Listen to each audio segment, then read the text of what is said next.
6,000 majority ఓట్ల మెజార్టీతో గెలిచింది. అసలు ఎలా చూడొచ్చు అంటే గతంలో ఎప్పుడు చూసినా సరే వైసీపీ పార్టీ లేదా కాంగ్రెస్ పార్టీ కానీ ఏకగ్రీవంగా నిలిచేవి. అసలు ఎలక్షన్స్ అంటే అక్కడ ప్రజలకు తెలియదు.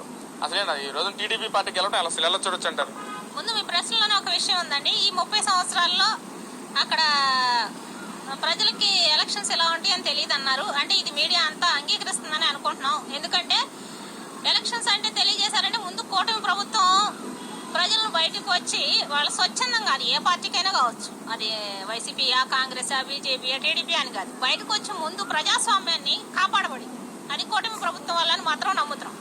ఆ తర్వాత ప్రజల మనసులో ఏముందనేది ఇప్పుడు నడుపుతున్న గవర్నమెంట్ కానీ గత గవర్నమెంట్ కి ఓటేయాలనుకున్న వాళ్ళు కానీ నిర్ధారించలేరు. ఎందుకంటే ఓటు అనేది రహస్య ఓటింగ్ ప్రజాస్వామ్యంలో. అయితే ఈ రహస్య ఓటింగ్ విధానం ఎప్పుడు విజయవంతం అయిందంటే ప్రజలు ముందు ఓటు దాకా వచ్చి ఓటు వేసినప్పుడు మాత్రమే రహస్య ఓటింగ్ విధానం ప్రజాస్వామ్యబద్ధంగా జరిగింది. ప్రజలందరూ స్వేచ్ఛాయుతంగా ఓటు వేశారు. అప్పుడు మాత్రమే సరైన నాయకుడు ఎన్నుకోబడతారు.